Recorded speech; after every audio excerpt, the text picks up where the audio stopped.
Hello, everyone. On April 6th, we are going to have the Libra full moon, which is on Chiron. And this full moon is the full moon, which is preceding the Easter weekend. And today, I mean, in this year, it is falling on a Thursday, but a couple of years ago, it was on a Friday, on Good Friday, actually. This is how they decide when Easter is going to be. It is the first full moon after the vernal equinox. So this is what we are going to have. And if we consider what happened in Easter, that Jesus died on the cross and was resurrected 3 days later, then it is really a very spot on timing. And you couldn't even make this up, because where do you find the sun of this particular full moon? On Chiron, spot on Chiron. That is why I gave the title of this video, the full moon of healing or wounding. Actually, I said wounding or healing, doesn't matter, because that's the choice we are going to have.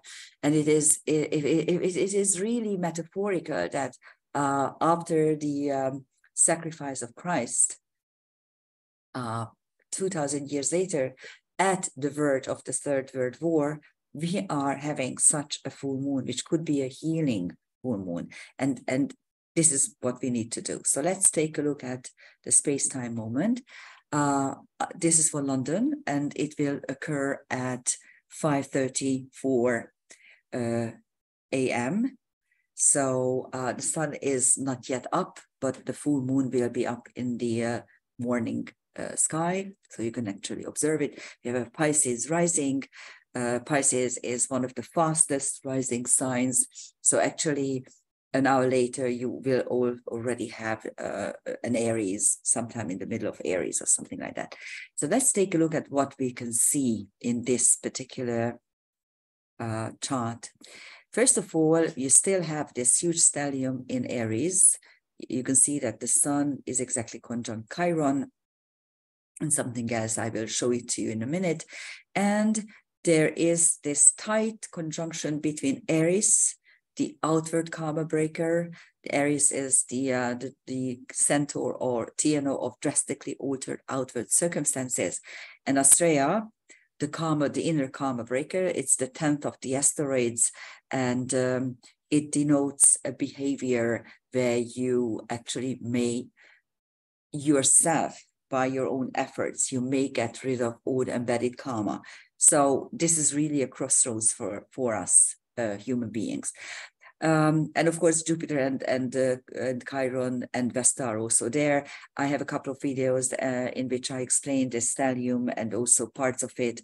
You can go back and see them on my website. If not on my website, sorry, on my YouTube channel. Anyhow. And the fact that this particular full moon is really about healing or wounding is also emphasized by the fact that Mercury is on the North Node. And what is the North Node? Our karmically considered destiny, something that comes out of karma, that's the past, and what we have chosen for this particular moment in time. And Taurus is about well-being, harmony, wealth, security. And this is what we should create instead of war. And it's really pathetic and sad to see what is happening in the European Union, which became the 52nd state of the United States, because that's what we do. Our leaders are simply aping what the Americans tell us to do, and we are effectively ruining not just our economy but also the state of lives here in for the people in the EU. And ironically, the EU was formed after the Second World War with the goal to provide security and well-being and health and prosperity for Europeans. And this is exactly what is now falling into the well, so to speak, or into a pit. It's just they're just taking away from us. There's also Uranus-Juno conjunction, this is an applying conjunction. And Juno, besides being the first lady, is also alliances and covenants and pacts, and this could change. Actually, the old pacts and covenants and alliances may actually change or may be pushed into chaos. On the descendant, you have the asteroid Lilith, revolt against injustice. Hopefully, just hopefully, a lot of people will see the truth that the Ukrainians are just another Slavonic nation, and the Russians are brother nations, and they should really stop fighting, and there's nothing we can do about this, and it's not our fault and not our responsibility. There are at least 30 other wars going on that you don't even hear about, just because mainstream media pushes this narrative, and they create this very false sense of self-righteousness, that if we are going to suffer as well, and if we are giving up our European way of life, then we are doing something good for the Ukrainians. They couldn't care less. They don't care for us. Come on. And the whole thing is just to, the only person that benefits is China and the United States in many ways, although I don't think that the American people know actually what's going on.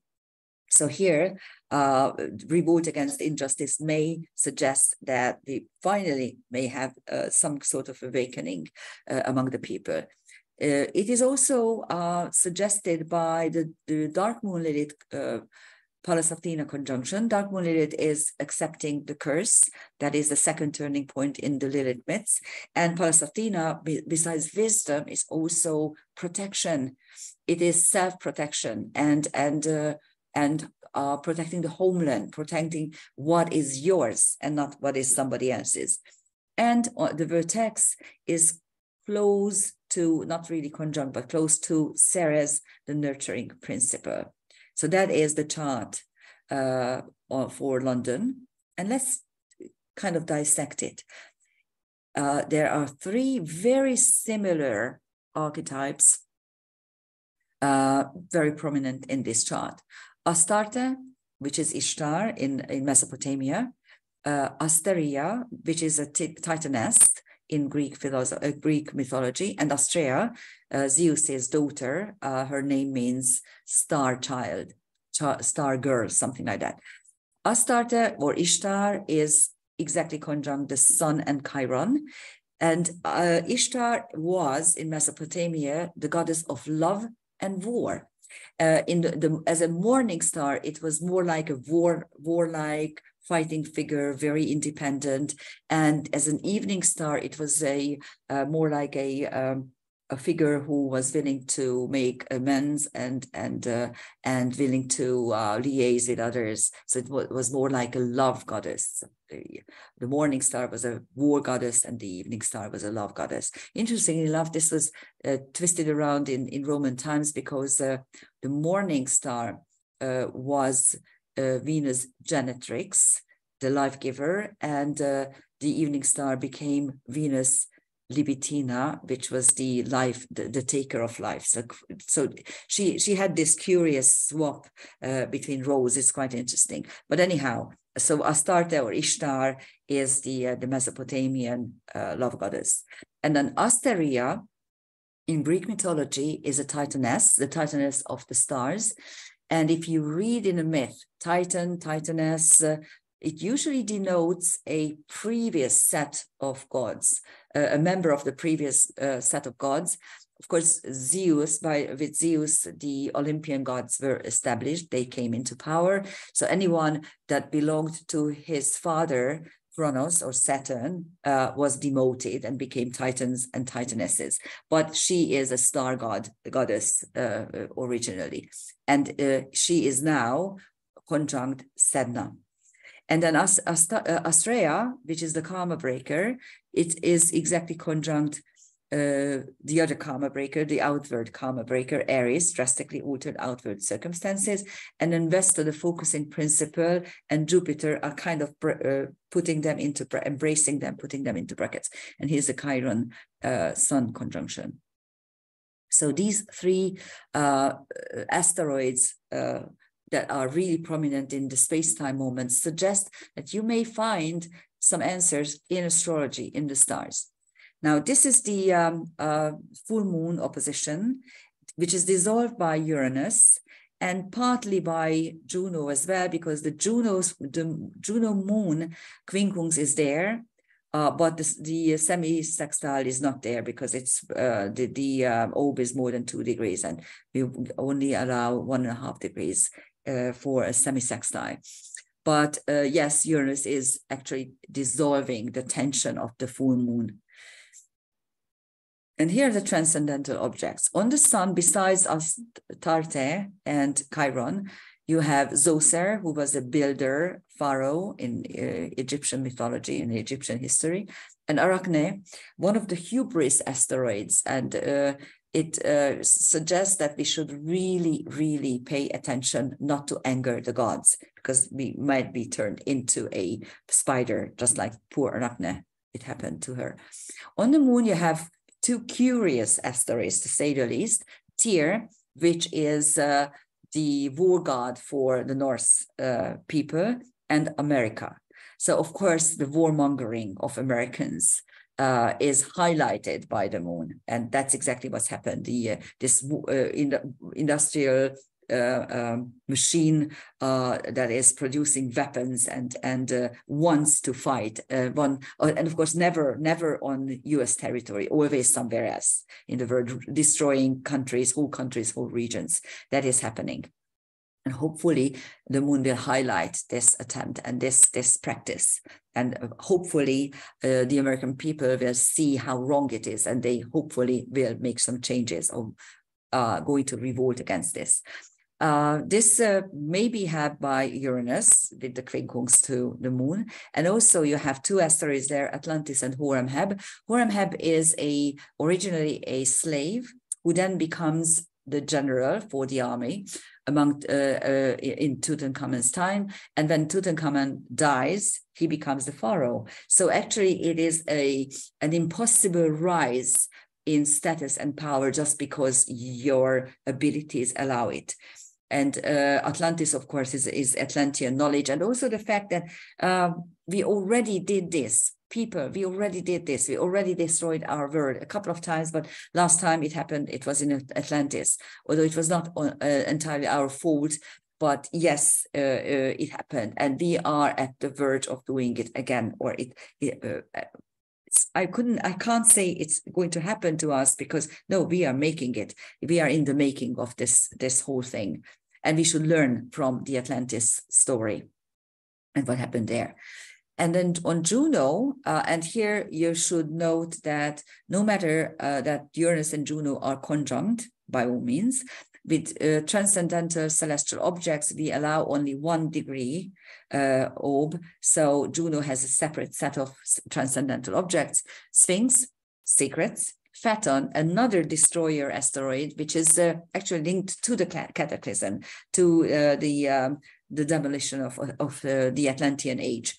And Orpheus, suggesting that even someone who has such brilliant abilities and beautiful musical talent as Orpheus could not get his wife could not get his wife out of the underworld. So once we are in the underworld, once we die, once we go beyond, that's it. And it's a wake-up call for humankind. Please don't destroy this place. Please don't do it, because there's no turning back.